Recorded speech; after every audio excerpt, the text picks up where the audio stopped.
કોયલ બેઠી આંબલિયા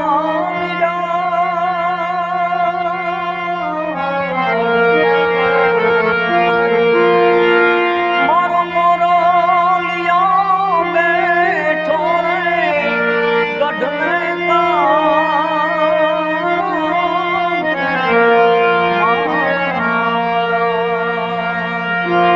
અંતરિયા વિરા તમે કોયલ ઉડાડો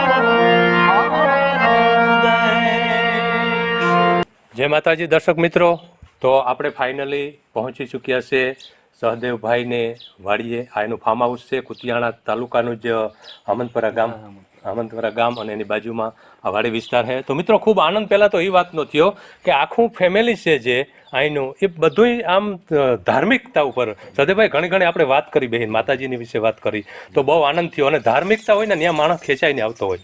તો આજે આ એરિયામાં સંતવાણી આરાધક તરીકે જે સહદેવભાઈનું નામ અમે સોશિયલ મીડિયા દ્વારા જાણ્યું અને સાંભળ્યું, તો અમને એનો સૂર છે ને એ ખેંચીને મિત્રો અહીં એની વાડી સુધી લઈ આવ્યો. તો અમે ગોતતા ગોતતા અહીં પૂગી આવ્યા. તો ફાઇનલી આપણે સહદેવભાઈને મળીએ અને જાણીએ એની શરૂઆત ક્યાંથી થઈ અને સંતવાણીના આરાધકનું જેનું પોતાનું નામ ગુંજતું થયું છે આજે આ એરિયામાં, એ કઈ રીતે પોતે શરૂઆત કરી. તો સહદેવભાઈ પહેલા તો જય માતાજી. જય માતાજી. હર હર મહાદેવ. હર હર મહાદેવ. તમારો ખૂબ ખૂબ આભાર.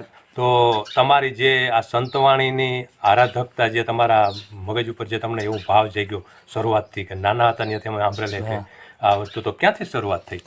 હું જ્યારે નાનપણમાં મારું એટલે કે મારી ઉંમર 7-8 વર્ષની હતી ત્યારથી મને ભજનનો થોડોક લગાવ હતો. ભજન મને તેથી સાંભળવું ગમતું, પછી ગાવાનું તેથી મારે વિષય નહોતો, સાંભળવું મને ભજન પહેલેથી પ્રિય લાગતું એમ. પછી એમ ધીમે ધીમે કરતાં કરતાં મને થોડોક ગાવાનો શોખ થયો. મેં કીધું મારે ભજન ગાવું છે. એટલે એમ કરતાં કરતાં 2015માં અમારે હામતપરા ગામની અંદર અખંડ રામધૂનનું આયોજન થયેલું 9 દિવસ માટે. એટલે એમાં હું જાતો રામધૂનમાં અને 9 દી ગયો. એટલે ત્યારે મને એમ થયું કે આમાં ખરેખર જવું જોઈએ રામધૂનમાં. એટલે હું એમાં રામધૂન મંડળમાં જોડાયો. પછી મેં એમાં ધીમે ધીમે ગાવાની શરૂઆત કરી રામધૂન. 3 વર્ષ મેં રામધૂન કરી અને હજી પણ જાઉં છું. જ્યારે ફ્રી હોય, પ્રોગ્રામ ન હોય, કંઈ કામ ન હોય તો રામધૂનમાં હજી પણ જાઉં છું. એટલે એમ કરતાં કરતાં મારી શરૂઆત થઈ. હવે સહદેવભાઈ, જ્યારે પહેલી વખત તમે ગયા છે રામધૂનની અંદર, ત્યારે કોઈ કલાકાર હતા કે તમે જ શરૂઆત કરી હતી કે? ના ના, એમાં એવું હતું કે અમારે રામધૂન મંડળ અમારું હામતપરાનું ખૂબ પ્રચલિત છે. આ વિસ્તારની અંદર બહુ મોટું નામ છે. અને એમાં હું રામધૂન કોઈ ગાતા હોય ને તો એને ઝીલવા લાગતો, ઝીલતો. એ રીતે મેં શરૂઆત કરેલી. પણ મારે કોઈ ભૂતોના ભવિષ્યથી કોઈ આ વિષય હતો ને, એટલે પછી મને એમાં મુશ્કેલી ખૂબ આવતી ઝીલવામાં. તાલમાં હું પરફેક્ટ નહોતો, પછી ગાવાની એટલી બધી કંઈ ખબર ન પડતી. એટલે મારે શરૂઆતમાં મુશ્કેલી ખૂબ આવી, સ્ટ્રગલ ખૂબ કરવો પડ્યો. પણ રિયાઝ કરે સો રાજ કરે. એટલે મેં હાર ન માની અને આમાં રિયાઝ કરતો રહ્યો કાયમ માટે. પછી પહેલો તમારો પ્રોગ્રામ તમને યાદ હોય કે પહેલો તમે જ્યારે એમ થયું કે હું આજ સ્ટેજ ઉપર કે કોઈ સ્ટેજ ઉપર ન હોય તો લોકલ ક્યાંય તમે પહેલું તમારું જે ભજન ગાયું હોય કે શરૂઆત કરી હોય ને ત્યાંથી સમાજના તમારું નામ થોડુંક બહાર આવ્યું હોય, એવો પહેલો તમારો કયો પ્રસંગ? એવો પહેલો પ્રસંગ છે અમારે આપણે અહીંયા જૂના મૂળ વતની રામગઢના છે, નાથાભાઈ કેસવાલા કરીને. હાલ અહીંયા અમરાપર રહીએ છીએ. તો ઉભીધાર એવું નાનું એવું ગામ છે, ત્યાં ભાગવત સપ્તાહનું આયોજન થયેલું હતું. પેલું ભજન તમે ક્યું ગાયું હતું એ થોડીક બે કડી યાદ હોય તો સંભળાવો. જી ભાઈ, પાદરની પનિયારી મેં ગાયું હતું. મને પહેલું ભજન એ ભજન હું શીખ્યો હતો, એ ભજનથી મેં શરૂઆત કરી હતી. તો આપણે 2 લાઈન દર્શકોને સંભળાવ્યું અને તમારું જે મિત્રો સાંભળજો. પેલો જ સૂર આપણે સહદેવભાઈનો પેલા જ મને એ ગાતાજી એક આવ્યું હતું, ત્યાંથી મેં શરૂઆત કરી મારી જર્નીની. અને તમે લક્ષ્મણ બાપુના ચાહક હતા તો લક્ષ્મણ બાપુનું ભજન ફેવરિટ હતું. હા, 100%. તો આપણે સાંભળીએ ભાદરની પાણીહારી. ભાદરની પાણીહારી પૂછું મારી બેન,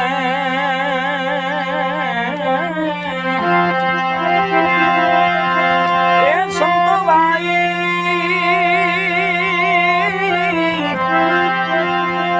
એ જી પાદરની પાણીહારી પૂછું મારી બેન,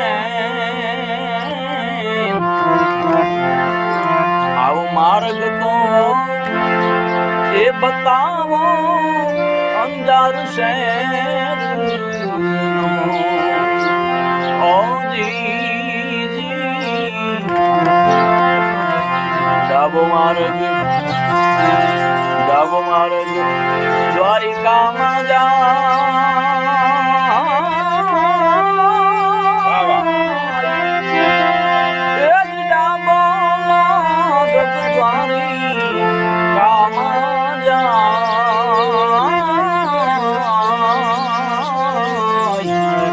એવો જમણો તે એ જ માર્ગ અંજાર શહેર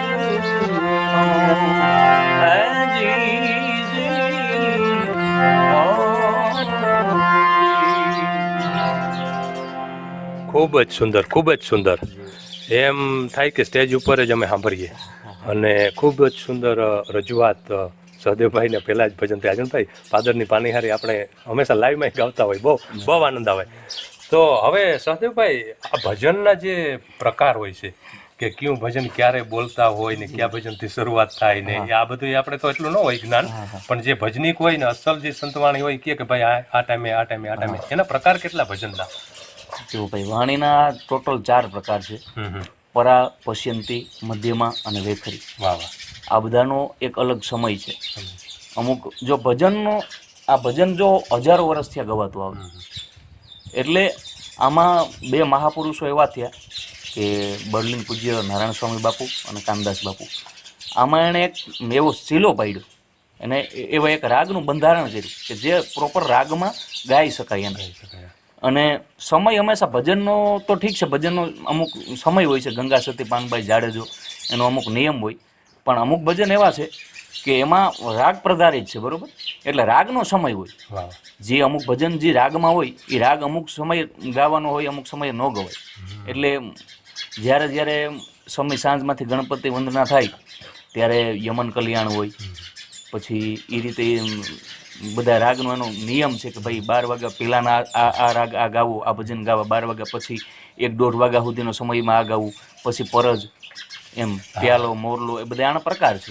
એ રીતે ખૂબ જ સુંદર જવાબ આપ્યો. જે આને કહેવાય સંતવાણીના આરાધક, કે જે બધી વસ્તુ જાણતા હોય ને કે એવું ભજન ક્યારે બોલાય એ બધી વસ્તુ.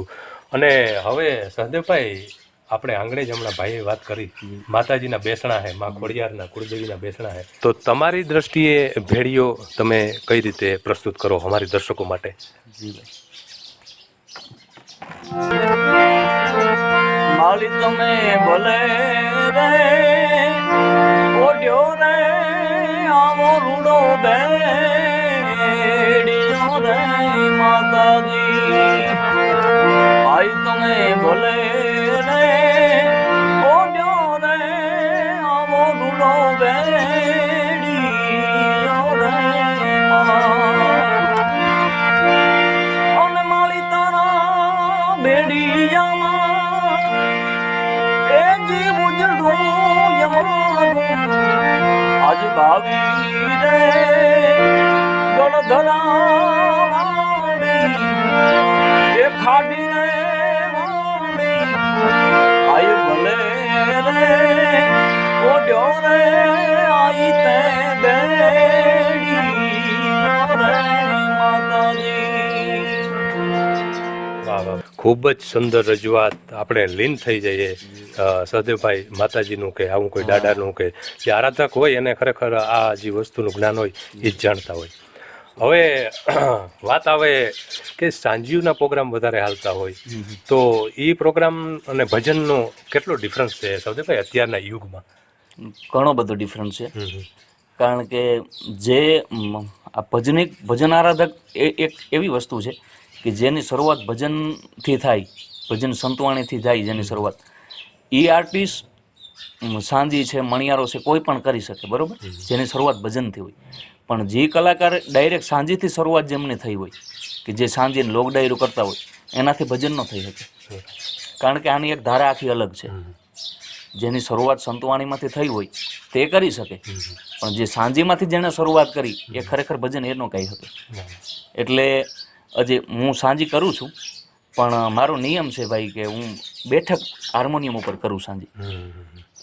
ગમે એનો ઓફર આવે કે ભાઈ સાંજે છે તો પહેલાં મારી કન્ડિશન આ હોય કે ભાઈ હું બેઠા બેઠા ગાઈશ, હાર્મોનિયમ સાથે ગાઈ, ઊભું રહીને હું હાથમાં માઇક પકડીને ડિસ્કો કરવો ને એ બધું ભાઈ આપણામાં ન આવે. એટલે પહેલાં આપણે એક સોખવટ કરીને પછી સાંજનો કાર્યક્રમ વાણીને માન આપીને આસન આપીને સ્ટેજ ઉપર એની મર્યાદા છે ને ભાઈ. સરસ્વતીનો ખોડો છે, સ્ટેજ ઉપર બૂટ સંપલ પહેરીને આપણે નાચવું ને ડિસ્કો કરવો એ કોઈ મર્યાદા નથી ને ભાઈ. હવે આપણે વાત કરીએ, તમે મણિયારાની વાત આવી તો એકાદ ઝલક દર્શકોને મણિયારો તમારો કોઈ ફેવરિટ હોય? ચોક્કસ.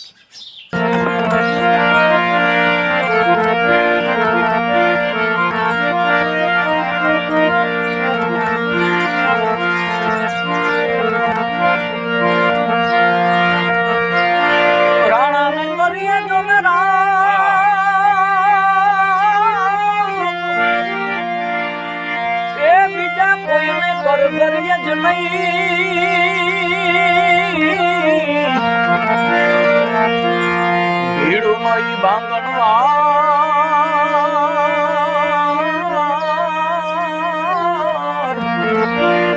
અરે રે જોને વારું કરે વાછરો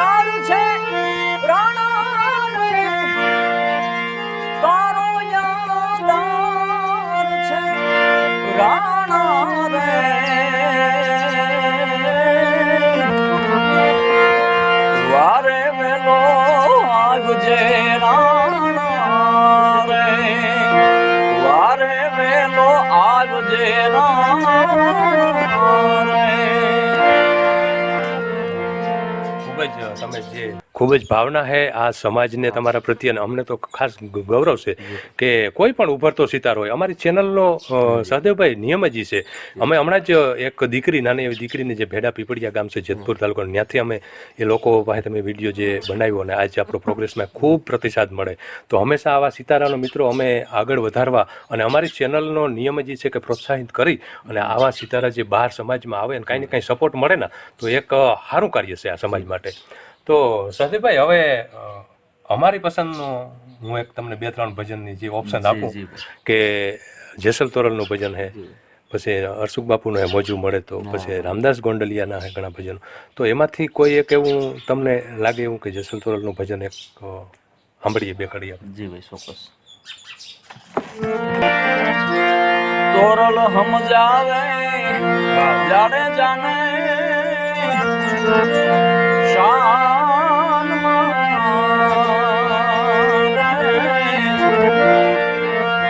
તોરલ સમજાવે જાડે જાને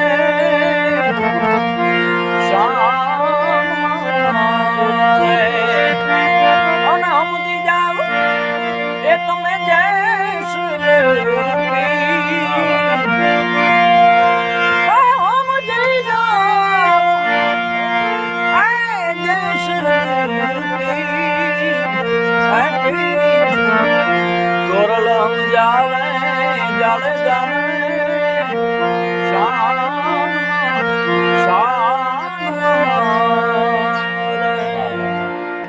જોરદાર સહદેવભાઈ, બહુ જ એટલો ભાવ છે, આમ આખું બંધ કરી દઈએ તો એમ થાય કે લીન થઈ જઈએ. તો આવા ભજનો જે છે, આવા ધાર્મિકતા ઉપર છે, જે જૂના ભજનો તો સાંભળવા લાયક હતા, પ્રતાપ બાપુ જગમાલને જે બોલતા. હા, તો હજી એકવાર હું જગમાલ બારોટને યાદ કરવા માંગુ, તમને કોઈ યાદ હોય એવું 1-2 કડી આપણે? વાય કરે આવી ગયા એ જીતો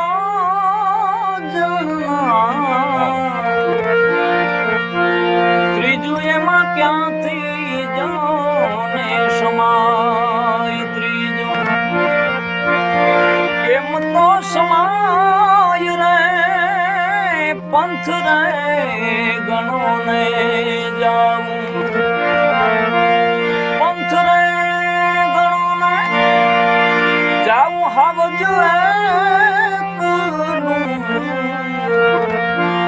પાડા કેમ તો ચલાય, પાડા કેમ તો ચલાય રે શબ્દ ન બાજા સંગ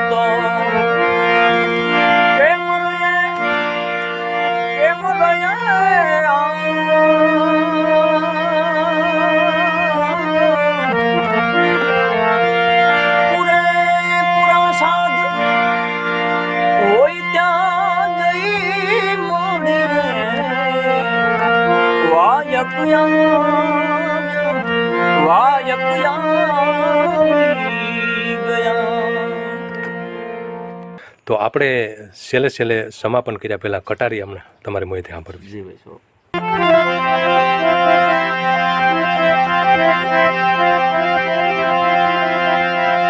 મારી કટારી મુરદાસ કે જુગતે કરી ન જો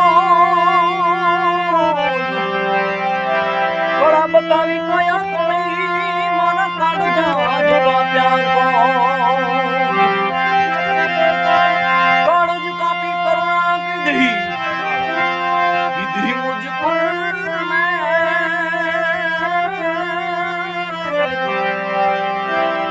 જોખો મટાડો જમણા તણો થઈ છે આનંદ નહીં આવી જો ન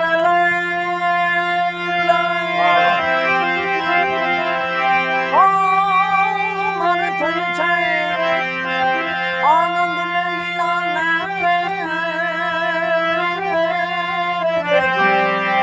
મેરા મન ચોધારી લાગી કલેજે કાળજે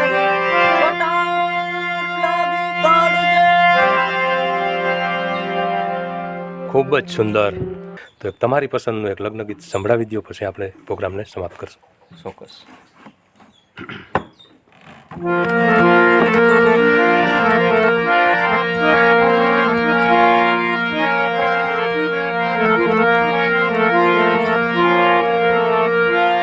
કોયલ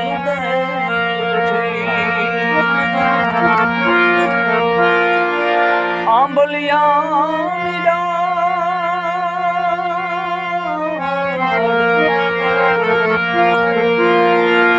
મારો મોરલિયા બેઠો રે ગઢને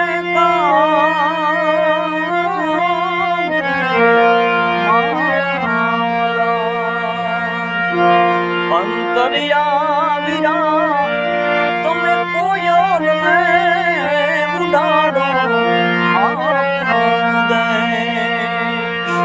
એવા બધા જૂના લગ્ન ગીત છે એમને હું ઝાંખી કરાવું કે આપણા પ્રાચીન લગ્ન ગીત પણ કેવા હતા એમ. ખૂબ જ મોટો માડવડો રોપાવો એ જીણી સાજલીએ વધાવો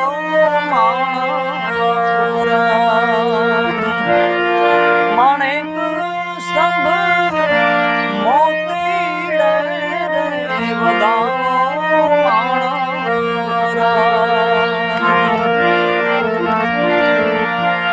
મારા દેવીની પોપટ હારખી બોલી પંછી પ્યારા લાગે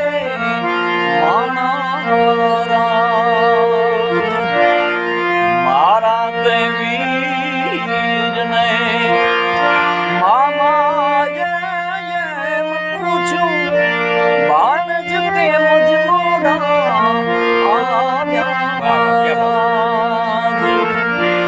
મિથિલા શહેરના આડાયા રસ્તા નજરે નોતા દીઠા એથી જ મોડાયા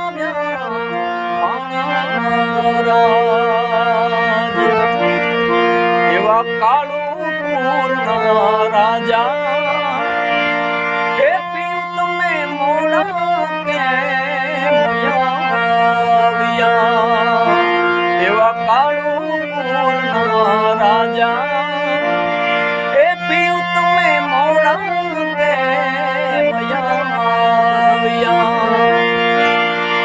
મારી કેડે કટારી અલબેલી લાડી અમે સુરત શહેર ગયા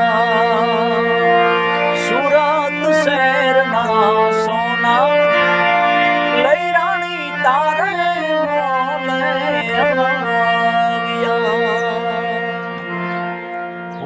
ખૂબ જ સુંદર રીતે તમે પ્રસ્તુતિ કરી જી ભાઈ. અને અમને સાથ સહકાર આપ્યો. અને આવા નવા તમારા જે આગળના પ્લાન છે અને સ્ટેપ બાય સ્ટેપ તમે આગળ વધતા રહ્યો એવી અમે પણ ઈશ્વર પાસે પ્રાર્થના કરીએ. ખૂબ ખૂબ આભાર હવે તમારો. એક છેલ્લો સવાલ એ આવે કે તમારો અમારી ચેનલ વતી 2 શબ્દોમાં કોઈ આભાર વિધિ. ના ના, ખૂબ ખૂબ તમારું કામ સરાહનીય છે. હું પણ લગભગ તમારા નવા વિડીયો હું જોતો જોઉં છું. એમાં ઘણા એવી વસ્તુ છે કે લોકોથી થોડીક અજાણી છે, એને તમે લોકો હૃદય સુધી પહોંચાડો છો, કોઈને ઉપયોગી છે એવી વસ્તુનો તમે ખરેખર એની મુલાકાત લ્યો છો તો એ કેટલા માણસને એનો સદુપયોગ થાય છે. એટલે એ તમારું કામ ખૂબ જ સરાહનીય છે અને માતાજીની દયા તો ખૂબ પ્રગતિ કરો તમે પણ, એવી શુભેચ્છા પાઠવું છું. ખૂબ ખૂબ ધન્યવાદ અજણભાઈ, સહદેવભાઈ. આપણે ખૂબ જ પ્રોત્સાહિત તો કર્યા, પણ તમે એક ઓલરાઉન્ડર તરીકે ઉભરતા સિતારા છો. કુતિયાણા તાલુકાનું હામનપરા ગામથી અત્યારે અમે છે સહદેવભાઈની વાડીએથી સાજણ કેસવાલા સાથે હું વિજય કેસવાલા, યુટ્યુબ ચેનલ દેવ 333.